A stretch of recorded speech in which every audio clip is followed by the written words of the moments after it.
Counting atoms and molecules and compounds.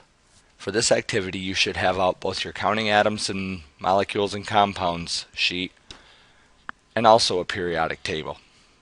This has all of the elements that you will encounter, all the elements that exist. Before we can really count atoms and molecules and compounds, one of the things that we're going to have to understand is recognizing that elements where one ends and the next one begins. All elements start with a capital letter. You could go ahead and write that on the top of your paper. I'll be referring to that. Counting atoms and molecules and compounds. Molecules often have subscripts. You can think of subscripts almost like a submarine, which they're lower, smaller. Here is an example of a subscript. Here is an example of a subscript. Here is an example of a subscript. These are small numbers to the right of an element symbol that tell how many of that particular element. If an element doesn't have a subscript, it means that there is only one of that element. For example, NaCl, sodium chloride, has one Na and one Cl. There's no subscripts there, so we assume it's 1. Whereas with H2O, we recognize that the subscript 2 applies to the thing before it. There's 2 H's, but only 1 O, or oxygen. Bromine has a 2 next to it. It means that there's 2 bromine atoms tied together to make a molecule.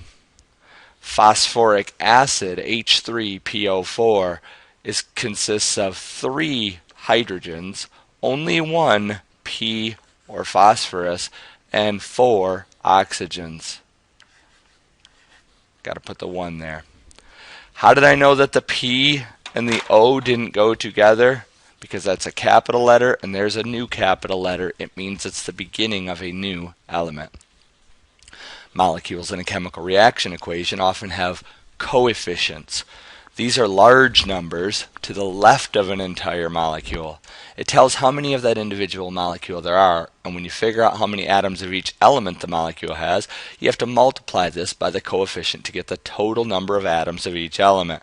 For instance, if I see 2 NaCl, that means that there's 2 Na, but also 2 Cl. There's 2 of everything that follows.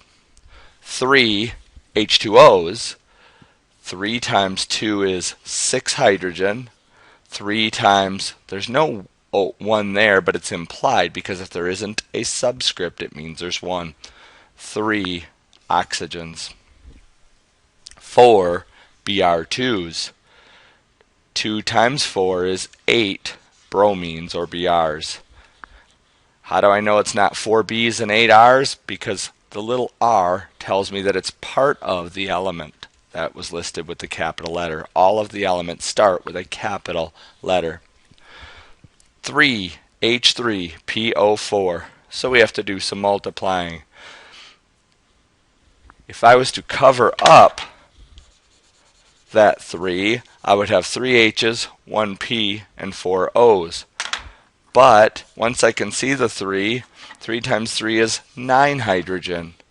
3 times 1 is 3 P's, and 3 times 4 is 12 oxygens. And then the next wrinkle. Parentheses are often found in the formula for a molecule. And if there's a subscript outside of the parentheses, it applies to everything inside the parentheses. So, if we were counting up Fe2 parentheses SO4 parentheses 3, there of course would be 2 Fe's. This looks like there's 1 S, but since it's in parentheses and this 3 applies to it, 1 times 3 is 3S or sulfur. This looks like 4 oxygens. But since everything outside the parentheses, since the subscript applies to anything inside, 3 times 4 is 12 oxygens. And when you have coefficients, it still applies to the entire molecule. So we're putting it all together. 2 Fe's or irons times 3 is 6 irons. 1 sulfur, it doesn't say 1 but it's implied, times 3 is 3 sulfurs. Times 3 is 9 sulfurs. 4 oxygen times 3 is 12 oxygen times 3 is 36 oxygen. So we have to recognize the parentheses, the coefficients, the subscripts, and understand the difference. You try. Write how many each kind of atom, including the name of the element. You'll find that on your periodic table. Try one and then listen through and see if you've got the right answer. Did you get 1 hydrogen? Remember to write the name. And 1 chlorine. Why wasn't it H's, C's, and L's? Because that's a little l. That's not a capital letter. It goes with the symbol, the C, before it. Try the next one. Did you get 2 hydrogen,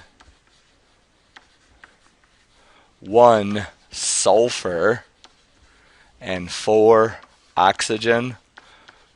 Once again, the S and the O do not go together. Those are capital letters. Every time there's a capital letter, it tells you how many there's going to be. For instance, in the next, let's try the next one. You try number 3. And I'm seeing 1, 2, 3 capital letters, so I knew that there were 1, 2, 3 lines I'm going to need. Did you get 2 aluminum? There's a S, that's sulfur. There's no coefficient, so it looks like there'd be 1 times 3 outside of parentheses, that's 3 sulfur. And finally the O for oxygen. It says that there's 3 oxygen, but in parentheses there's another 3. 3 times 3 is 9 oxygen. Moving on to the next one, which has a coefficient and subscripts. The elements I'm going to be recognizing, I'm looking for capital letters. Zn go together. It's not zinc and nitrogen because that's a small n. It's zinc, sulfur, and oxygen. How many of each? 5 zinc, 5 sulfur. It's kind of like there's an implied 1. But there were 4 oxygens times 5, which means 20 oxygen. Try the next 2.